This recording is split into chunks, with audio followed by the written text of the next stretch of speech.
नमस्कार. श्री न रा परांजपे लिखित श्री रामकृष्ण चरित्र हे श्री रामकृष्ण परमहंस यांचं चरित्र आपण वाचत आहोत. आज आपण 8व्या प्रकरणाला सुरुवात करतो आहोत.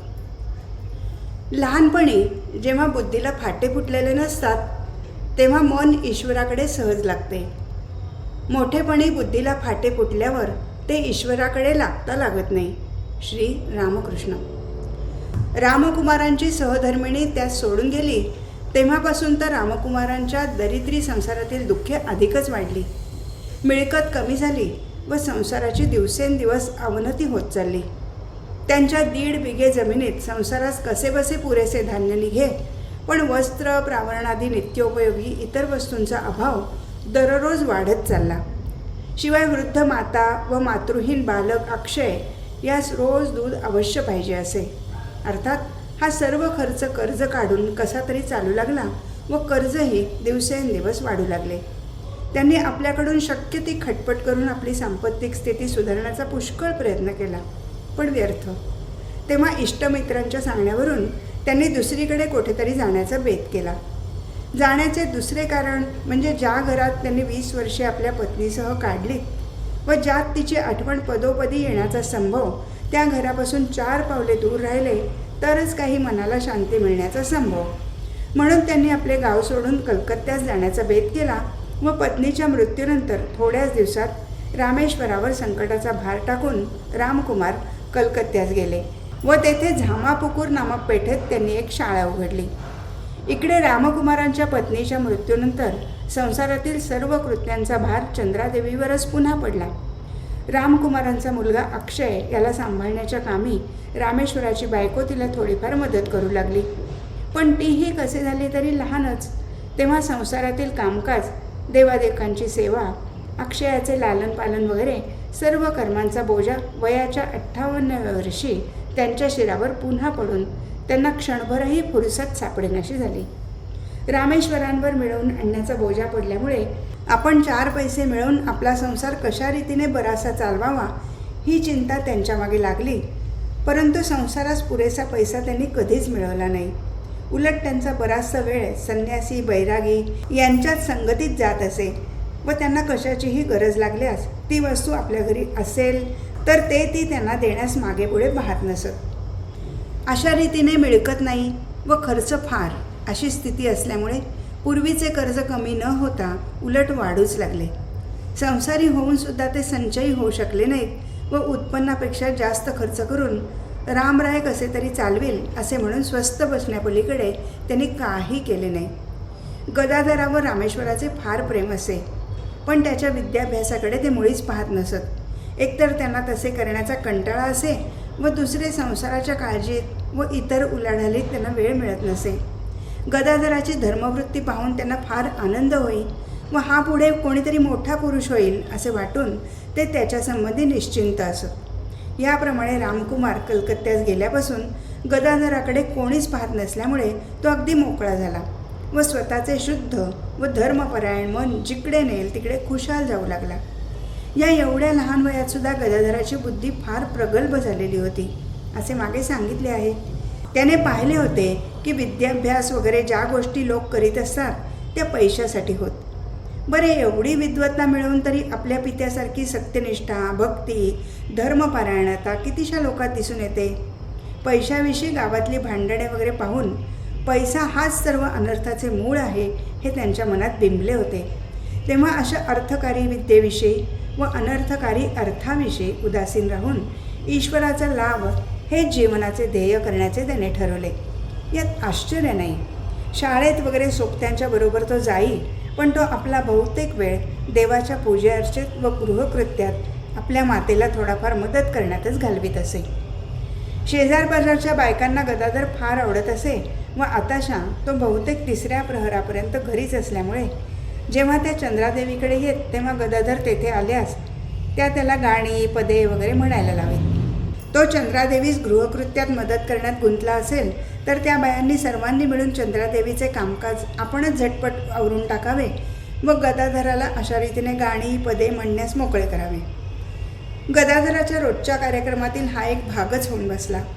बायकांनाही दिवसेंदिवस तेथे आल्यावाचून करमेनासे झाले व दुपारी आपापली कामे लवकर आटपून त्या चंद्रादेवीच्या घराकडे धाव घेऊ लागल्या. गदाधराने या साध्या भोळ्या व धर्मपरायण बायकांना कधी पुराण वाचून दाखवावे, कधी गाणी पदे म्हणून दाखवावी, कधी एखाद्या विशेष प्रसिद्ध व्यक्तीचे अनुकरण करून त्याच्यासारखे भाषण व हावभाव करून त्यांना हसवावे.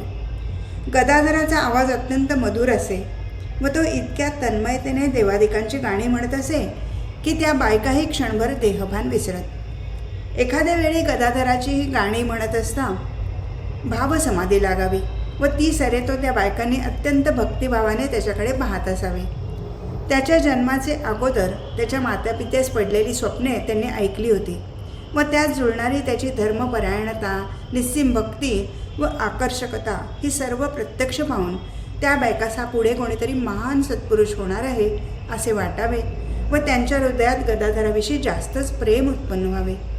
आम्ही ऐकले आहे की धर्मादास लहानची कन्या प्रसन्न व आणखी काही स्त्रिया यांना एके दिवशी गदाधरकडे पाहत असता श्रीकृष्णाचे दर्शन झाले होते व इतरही पुष्कळ सरळ अंतकरणाच्या स्त्रिया त्याचे अलौकिक गुण पाहून त्याला देवच समजत. एखाद्या वेळी गदाधराने स्त्रीचा वेश घेऊन स्त्रियांसारखा अभिनय व भाषण करावे. ते इतके हुबेहूब व्हावे की माहीत नसलेल्या कोणाही मनुष्यास तो पुरुष आहे असे ओळखता येऊ नये. अशा प्रकारचा स्त्रीचा वेश घेऊन गदाधराने एकदा इतर स्त्रियांबरोबर हालदार पुकूर तळ्यावरून पाणीसुद्धा आणले, पण त्याला कोणीही ओळखले नाही. त्या गावात वैश्याळीत सीतानाथ पाईन म्हणून एक श्रीमंत गृहस्थ असे. त्याची स्त्री व कन्या यांची गदाधरावर फार प्रीती होती.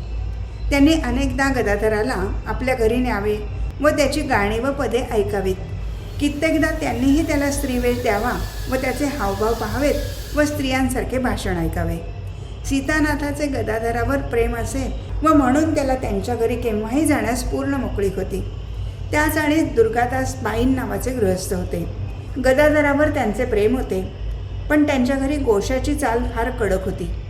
गदाधराला सुद्धा ते आपल्या बायका मंडळीत येऊ देत नसत. आपल्या घरातील गोशाचा त्यांना फार अभिमान असे व माझ्या घरातील बायका मंडळी कधीही कोणाच्या नजरेस पडली नाहीत असे ते आढ्यतेने म्हणत. सीतानाथ वगैरे इतर गृहस्थांचे घरी गोशा पद्धत नाही म्हणून ते त्यास हलके मानित असत. एक दिवस कोणा एका गृहस्थाशी आपल्या गोशाबद्दल दुर्गादास बडाई मारत होते. इतक्यात गदाधर सहज तेथे आला. त्यांची बडाई ऐकून त्याने म्हटले, गोशाने का कधी स्त्रियांच्या पावित्र्याचे लक्षण होत असते? चांगली शिकवणूक व देवभक्ती यांच्याच योगे त्यांचे रक्षण होत असते.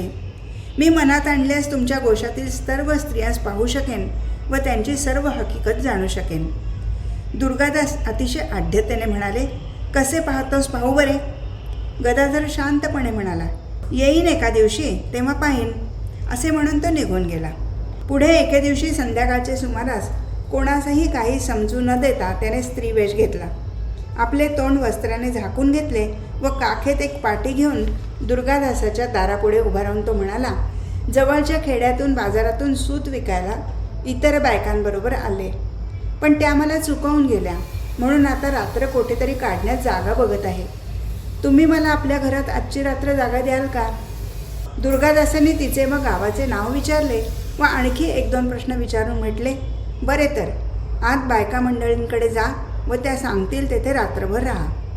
गदाधर मोठ्या कृतज्ञतेने त्यांना प्रणाम करून आत गेला व तेथेही त्याने पुन्हा हीच कहाणी सांगून आजची रात्र राहायला जागा द्या अशी त्यास विनंती केली व इतर गप्पा गोष्टी सुरू करून त्यास अगदी गारेगार करून टाकले. त्या स्त्रिया तिचे तरुण वय व मधुर भाषण यांनी अगदी मोहून गेल्या व त्यांनी तिला निजण्यास एक खोली दिली व थोडेफार फराळाचेही दिले. गदाधराने घरातील सर्व गोष्टी सावकाश बारकाईने पाहून घेतल्या. इकडे इतकी रात्र झाली तरी गदाधर का येत नाही अशी काळजी वाटून रामेश्वरास त्याचा तपास करण्यास चंद्रादेवींनी सांगितले. रामेश्वरांनी त्याची जाण्याची सर्व ठिकाणे शोधली.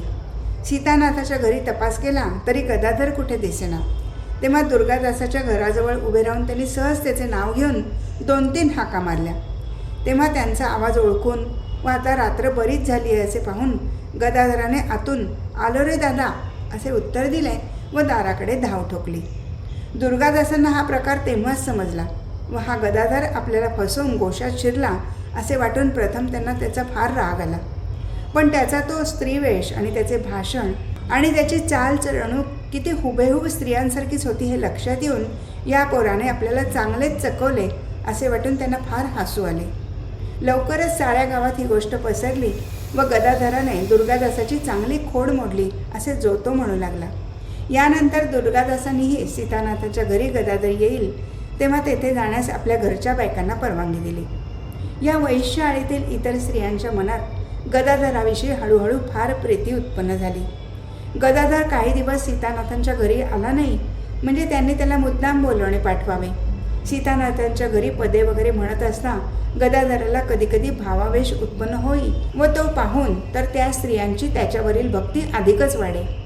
असे म्हणतात की ह्या भावसमाधीच्या वेळी त्या बायका गदाधराची श्री गौरांग अथवा श्रीकृष्ण या भावाने पूजा करीत. श्रीकृष्णाचा वेश त्याला चांगला दिसे म्हणून एक सोन्याची मुरली व एक सुंदर मुकुट व स्त्रीवेशासाठी लागणारे सर्व सामान त्यांनी करून ठेवले होते.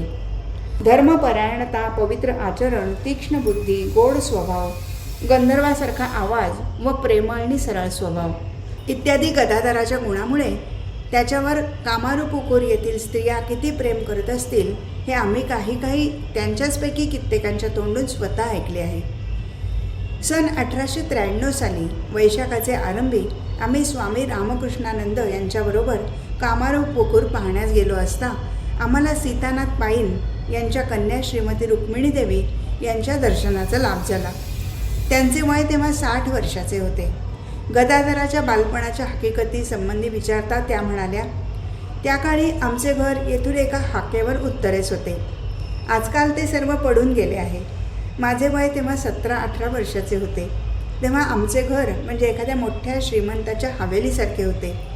माझे वडील सीतानाथ पाईन, आम्ही घरी चुलत बहिणी, आते बहिणी, मामे बहिणी मिळून एकंदर 17-18 बहिणी होतो. आम्ही साधारण सारख्याच वयाच्या होतो. गदाधर लहानपणापासून आमच्यात खेळत असे व त्याच्यावर आम्ही फार प्रेम करत असू. आम्ही मोठ्या झाल्यावर सुद्धा तो आमच्या घरी येत असे. तो आमच्या बाबांना फार आवडे व त्याच्यावर त्यांची आपल्या इष्टदेवतेप्रमाणे भक्ती व प्रीती असे. आळीतल्या कोणी त्यांना म्हणावे, आता मुली मोठ्या झाल्या, त्यांच्यात तुम्ही त्यास मिसळू देऊ नये. यावर त्यांनी म्हणावे, त्याची तुम्हाला काळजी नको, गदाधराला मी चांगला ओळखतो. गदाधर घरी आला म्हणजे त्याने पुराणातील कथा सांगाव्या, गाणी पदे गावी, आमच्या चेष्टा करून आम्हास हसवावे. हे सर्व ऐकत आम्ही आपापली कामे मोठ्या मजेत करावी. तो जवळ असे तो वेळ म्हणजे कसा वाऱ्यासारखा निघून जाईल. एखाद्या दिवशी तो आला नाही तर त्याला काही झाले तर नाही ना अशी काळजी वाटून आम्हास चैन पडू नये. आमच्यापैकी कोणी चंद्रादेवीकडे जाऊन त्याची वार्ता आणीपर्यंत आमच्या जीवात जीव नसावा. त्याच्यासंबंधी प्रत्येक गोष्ट आम्हास अमृताप्रमाणे गोड वाटावी. म्हणून ज्या दिवशी आमच्या घरी त्याचे येणे होत नसे त्या दिवशी त्याच्याच गोष्टी बोलत आम्ही तो दिवस घालवावा. केवळ स्त्रियांनाच तो प्रिय असे नाही तर गावातील लहान थोर पुरुषांनाही तो फार आवडे. गावातील लहान थोर मंडळी रोज संध्याकाळी एके जागी जमून भागवतादी पुराण ग्रंथ मोठ्या भक्तीने वाचून आनंद करत असत तेव्हा गदाधरही अवश्य तेथे असे. तो असला म्हणजे सर्वांच्या आनंद समुद्राला जणू भरती येई. कारण त्याच्यासारखे पुराण वाचण्यास व भक्तिभावाने पौराणिक गोष्टी सांगण्यास व निरनिराळी देवदेवतांची गाणी व पदे म्हणण्यास कोणासच येत नसत. गाणी म्हणत असता भाववेशाने तन्मय होऊन त्याचे नृत्य सुरू झाले म्हणजे सर्वांची अंतःकरणे भक्तिभावाने भरून जावी व त्यांच्या डोळ्यातून अश्रुधारा वाहू लागाव्या. एखाद्या वेळी त्याने चांगल्या गोष्टी सांगून त्यांचे मनोरंजन करावे. स्त्रियांच्यासारखा हुबेहूब अभिनय करून त्यांना चकित करावे. एखाद्या वेळी मजेदार गोष्टी सांगून त्यांना पोट धरून हसवावे. या त्याच्या गुणांनी तो लहानांपासून म्हाताऱ्यांपर्यंत सर्वच हवासा वाटे. संध्याकाळ झाली म्हणजे सर्वजण तो येण्याची उत्कंठतेने वाट पाहत असत. गदाधराची भक्ती जसजशी वाढत चालली तसतसे त्यास वाटू लागले की आपले जीवन अर्थकारी विद्येत प्रावीण्य मिळवण्यातच खर्च करण्यासाठी नाही तर ईश्वराचा लाभ करून घेण्यासाठी आहे. संन्याशाची भगवी वस्त्रे, त्यांचा पवित्र अग्नी, त्यांचे भिक्षान्न व त्यांचे निस्संग फिरणे याचे चित्र त्याच्या डोळ्यासमोर सदा दिसावे व आपण त्यांच्यासारखे ईश्वरावर भार टाकून पूर्ण निर्भय व संसाराविषयी पूर्ण उदासीन कधीतरी होऊ का असे विचार त्याच्या मनात वरचेवर यावे. पण लगेच आपल्या मातेची व भावाची सांसारिक अवस्था त्याच्या डोळ्यासमोर यावी व त्यांना संसार चालवण्यास मदत करणे हे आपले कर्तव्य आहे असे विचार मनात येऊन ते द्विधा व्हावे. शेवटी परमेश्वर काय करील ते खरे आहे असे वाटून तो आपले मन परमेश्वराच्या चरणी समर्पण करून आपला सर्व भार त्याच्यावर टाकून त्याच्याकडून काही आदेश येण्याची वाट पाहत बसे. गदाधराचे हृदय मूळचेच विलक्षण सहानुभूती संपन्न होते. त्यात गावातील सर्व प्रकारच्या सर्व वयाच्या लोकात मिसळून त्याने त्यांची सुखदुःखे पाहिल्यामुळे तर ती सहानुभूती अत्यंत वाढली होती व त्यांची सुखदुःखे ती आपलीच अशा तऱ्हेचा अत्यंत उदार भाव त्याच्या हृदयात यावेळी उत्पन्न झाला होता. त्या सरळ स्वभावी लोकांचे आपल्यावर असलेले अपार प्रेम त्याला आठवावे व त्यास वरचेवर वाटावे की परमेश्वराची भक्ती यांना शिकवून आपल्याला त्यांचे दुःख कमी करून सुख वाढवता येईल तर किती बरे होईल. त्याचे असे विचार चाललेले असत तरी तो पाठशाळेत जातच असे. आपल्या गया विष्णू वगैरे सोबत्यांच्या संगतीत त्याला फार आनंद वाटे व आपण त्यांना वरचेवर भेटलो नाही तर त्यांना वाईट वाटेल म्हणून तो शाळेत जाई. या सुमारास त्याच्या सोबत्यांनी मिळून एक छोटीशी नाटक मंडळी काढण्याचे ठरवले. अर्थातच पात्रांना आपापली कामे शिकवण्याच्या कामी गदाधराची सर्वानुमते नेमणूक झाली. पण ही मंडळी निघावी कशी व कोणास न समजू देता तिचा कारभार चालवावा कसा? कारण मुलांना वाटे की ही गोष्ट आपल्या पालकात समजली तर सर्वच फिसकटेल. तेव्हा याला तोड काय काढावी? शेवटी गदाधराने सुचवले की आपण माणिक राजांच्या अमराईत जमत जाऊ, म्हणजे ही गोष्ट कोणासही माहीत होणार नाही. सर्वांना हा विचार पसंत पडून असे ठरले की सर्वांनी रोज नेमलेल्या वेळी शाळेतून पलायन करून तेथे जमावे. एकदा ठरल्यावर कृतीला काय उशीर. लवकरच ती अमराई मुलांच्या भाषणांनी व गाण्यांनी दुमदुमून जाऊ लागली. त्यांनी राम व कृष्णादिकांच्या चरित्रावर नाटके बसवावी, कोणी कसे बोलावे याचे, कोठे कसा अभिनय करायचा वगैरे सर्व त्यांचे त्यात शिकवून गदाधराने मुख्य भूमिका स्वतः करावी. थोड्याच दिवसात नाटके बरी जमू लागली. हे पाहून मुलांनाही आनंद वाटू लागला. असे सांगतात की निरनिराळ्या भूमिका करत असता गदाधरास केव्हा केव्हा भावसमाधी लागत असे. गदाधराचा बहुतेक वेळ अशा रीतीने जाऊ लागल्यामुळे त्याची आपल्या आवडत्या विषयात म्हणजे चित्रकलेत विशेषची प्रगती झाली नाही. तरी पण त्याचे या विषयातील ज्ञान अगदीच साधारण नव्हते. एक दिवस आपल्या बहिणीस भेटण्यासाठी तो गौरहाटी गावास गेला होता. बहिणीच्या घरात शिरताच सर्व मंगला आनंदाने आपल्या पतीची सेवा करीत असल्याचे त्यास दिसले. घरी परत आल्यावर त्याने अशाच आशयाचे एक चित्र काढून ते घरातील सर्व मंडळी दाखवले व सर्वांनी त्यातील सर्व मंगला व तिचा पती यांचे चेहरे सहज ओळखले. देवदेवतांच्या मूर्ती गदाधराला फार उत्तम तयार करता येत असत. कित्येकदा एखादी मूर्ती तयार करून आपल्या सोबत्यांसह त्याने त्याची पूजा अर्चा करावी. अशा रीतीने आणखी 3 वर्षे हा म्हणता निघून गेली व गदाधराला 17वे वर्ष लागले. तिकडे कलकत्त्यास रामकुमारांची शाळा त्यांच्या अश्रांत परिश्रमाने बरीच ऊर्जितावस्थेत आली होती व आता त्यांना 4 पैसेही मिळू लागले होते. ते वर्षातून एक वेळ कामारूपुकुरास येऊन काही दिवस राहत असत. गदाधराची विद्येविषयी उदासीनता पाहून त्यांना फार चिंता वाटे. इसवी सन 1853मध्ये घरी आले असता याबद्दल ते चंद्रादेवी व रामेश्वर यांच्यात बरीच चर्चा होऊन असे ठरले की गदाधराने रामकुमाराबरोबर कलकत्त्यात जाऊन राहावे. रामकुमार तिथे एकटेच असत व घरची कामे करून शाळा चालवण्यास त्यांना फार त्रास होईल. म्हणून गदाधर तेथे गेल्यास त्याचा विद्याभ्यासही होईल, रामकुमारासही त्याची थोडीफार मदत होईल असा यात हेतू होता. गदाधराला यासंबंधी विचारता तो तेथे जाण्यास तेव्हाच तयार झाला व आपल्याला आता आपल्या पितृतुल्य वडील भावाला थोडीफार मदत करता येईल या विचाराने त्याला समाधान वाटले. नंतर थोड्याच दिवसांनी एक सुमुहूर्त पाहून रामकुमार व गदाधर यांनी आपल्या कुलदेवतेस व आईस वंदन करून कलकत्त्यास प्रयाण केले. इसवी सन 1853. कामारूपुकूरचा आनंदाचा बाजार मोडला व तेथील लोक गदाधराचे गुण आठवीत आपले दिवस कंठू लागले. प्रकरण 9. साधक भाव. कोणतेही साधन करावयास मला 3 दिवसापेक्षा अधिक वेळ लागला नाही. माझी अवस्था उदाहरण दाखल आहे. श्री रामकृष्ण. जगाचा आध्यात्मिक इतिहास वाचून पाहता असे दिसून येते की भगवान बुद्धदेव व श्री चैतन्यदेव यांच्याखेरीज इतर कोणत्याही अवतारी पुरुषाच्या साधकावस्थेतील हकीकत कोठेच लिहिलेली सापडत नाही. उद्दाम, अनुराग व उत्साह यांनी आपले हृदय भरून घेऊन ईश्वर प्राप्तीच्या बिकट मार्गात प्रगती करीत असता त्यांच्या मनाची स्थिती कशी बदलत गेली. त्यांना आपल्या आशा निराशांशी कसे झगडावे लागले, त्यांनी आपल्या दोषावर कसे जय मिळवले, त्यांना इतरही नाना प्रकारच्या अडचणी कशा आल्या व आपल्या ध्येयाकडे सदैव दृष्टी ठेवून व परमेश्वरावर पूर्ण विश्वास ठेवून त्यांनी त्या कशा दूर केल्या इत्यादी गोष्टींची सविस्तर हकीकत त्यांच्या चरित्रात कोठेच सापडत नाही.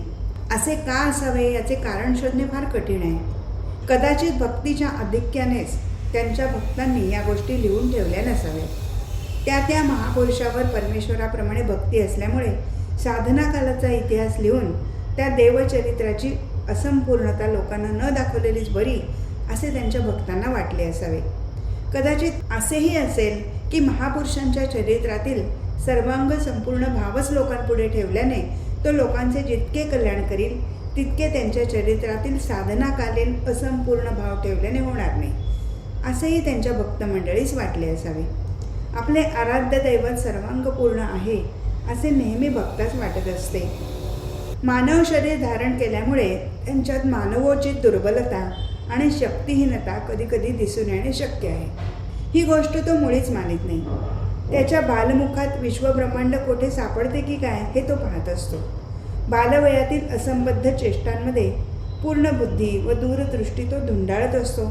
एवढेच नाही तर तेवढ्या बालवयातही सर्वज्ञता, सर्व शक्तिमत्ता, उदारता व अगाध प्रेम हीही तो शोधत असतो. यामुळेच आपले ईश्वरी स्वरूप लोकांना कळू देऊ नये म्हणून अवतारी पुरुष साधन, भजन वगैरे इतरांसारख्याच गोष्टी करून आहार, निद्रा, क्लांती, व्याधी वगैरे इतरांसारखेच विकार आपल्यातही आहेत असे उगीच खोटेच दाखवत असतात असे त्याने म्हणावे हे विचित्र नव्हे. श्री रामकृष्णांच्या अखेरच्या दुखण्याची अशा रीतीने मीमांसा केलेली आम्ही प्रत्यक्ष ऐकली आहे. भक्त अशा प्रकारचे सिद्धांत काढतो यास कारण त्याची दुर्बलताच होय. अवतारी पुरुषांना मनुष्याप्रमाणे समजल्यास आपल्या भक्तीची हानी होईल अशी त्याला भीती वाटत असते. म्हणून अशा लोकांच्या विरुद्ध आम्हास काही म्हणायचे नाही. एवढे मात्र खरे की त्यांची भक्ती अपक्व असल्यामुळे अशा प्रकारची दुर्बलता त्यांच्यात असते. भक्तीच्या प्रथमावस्थेत भगवंताला ऐश्वर्य विवर्जित करून त्याचे चिंतन करणे भक्ताला शक्य नसते. परंतु भक्ती परिपक्व झाली, ईश्वराचे त्याचे प्रेम अत्यंत वाढले म्हणजे ऐश्वर्याचे चिंतन हा भक्तिलाभाच्या मार्गातील मोठा अडथळा आहे असे दिसू लागते व तो या ऐश्वर्याच्या कल्पनेला दूर ठेवण्याचा प्रयत्न करू लागतो. भक्तिशास्त्रात ही गोष्ट वरचेवर सांगितली आहे. यशोदेला श्रीकृष्णाचे ईश्वरत्व वरचेवर पटून सुद्धा ती त्याला आपला मुलगा समजून त्याचे लालन पालन करी. गोपींनाही कृष्ण ईश्वर आहे असे पटूनही त्या त्याच्याकडे सवंगड्याच्याच दृष्टीने पाहत असत. इतर अवतारांविषयी असेच घडून आल्याचे दिसून येते. भगवंताची अलौकिक शक्ती, त्याचे ऐश्वर प्रत्यक्ष पाहता येईल अशा प्रकारच्या एखाद्या दर्शनाचा लाभ करून देण्यासाठी श्री रामकृष्णांजवळ एखाद्याने आग्रह धरल्यास ते कित्येकदा त्यास म्हणत, बाबा रे, अशा प्रकारच्या दर्शनाची इच्छा करणे चांगले नाही. ऐश्वर्य दर्शनाने मनात भय उत्पन्न होते आणि मग खायला घालणे, सजवणे, लाडाने मी तू करणे असा प्रेमाचा, भक्तीचा भाव राहत नाही. हे ऐकून त्यांच्या भक्तांना कित्येकदा वाटावे की आम्हाला असे दर्शन करून देणे यांच्या मनातच नाही, म्हणून आम्हाला काहीतरी करून गप्प बसवतात झाले. अशा वेळी एखाद्याने जरा धिटाईने म्हणावे, आपल्या कृपेने सर्व काही होऊ शकते, आपण कृपा करून अशा प्रकारचे दर्शन आम्हाला करवाच. त्यांनी यावर मोठ्या नम्रतेने म्हणावे, मी करीन म्हटल्याने काही होईल का रे? आईची जशी इच्छा असेल तसेच होत असते. यावरही गप्प न बसता जर एखाद्याने म्हटले की आपण इच्छा केलीत म्हणजे आईलाही इच्छा होईल, तर त्यांनी म्हणावे, माझी तर फार इच्छा आहे रे की तुम्हा सर्वांना सर्व प्रकारच्या अवस्था आणि सर्व प्रकारची दर्शने प्राप्त व्हावी म्हणून. पण असं होत आहे कुठे? एवढ्यावरही त्या भक्ताने आपला आग्रह सोडला नाही तर त्यांनी हसून म्हणावे, काय सांगू बाबा, आईची जशी इच्छा असेल तसेच होईल. असे म्हणून सुद्धा त्याचा विश्वास मात्र ते कधीही नष्ट करत नसत. असा व्यवहार आम्ही कित्येकदा प्रत्यक्ष पाहिला आहे व त्यांना वरचेवर म्हणतानाही ऐकले आहे की कुणाचाही भाव कधी नष्ट करू नये. अखेरच्या दिवसात श्री रामकृष्ण गळ्याच्या रोगाने काशीपूर येथील बगीचात आजारी असता नरेंद्रनाथ म्हणजे स्वामी विवेकानंद वगैरे भक्तमंडळी त्यांनी सांगितलेल्या मार्गाने साधना करण्यात निमग्न असत. साधनांच्या प्रभावाने दुसऱ्याच्या अंगी नुसत्या स्पर्शाने धर्मभाव संचारित करण्याची थोडीफार क्षमता त्यावेळी नरेंद्राच्या अंगी उत्पन्न झाली होती. एका शिवरात्रीच्या दिवशी रात्री ध्यानात निमग्न असता आपल्या अंगच्या शक्तीचा प्रयोग करून पाहण्याची त्यांना अनावर इच्छा झाली. जवळच काली म्हणजे स्वामी अभेदानंद बसले होते. त्यांना आपल्याला काही वेळ स्पर्श करून बसण्यास नरेंद्रांनी सांगितले व स्वतः ते प्रगाढ ध्यानात निमग्न झाले. कालीने त्यांच्या गुडघ्यास हात लावला होता व तो एकसारखा कापत होता. 1-2 मिनिटांनी ध्यान संपवून नरेंद्र म्हणाले, बस पुरे, तुला काय अनुभव आला सांग भाऊ.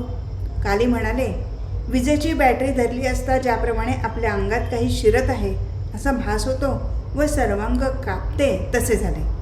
हात कापू न देण्याचा प्रयत्न करूनही तो व्यर्थ गेला. यावर कोणी काही बोलले नाही.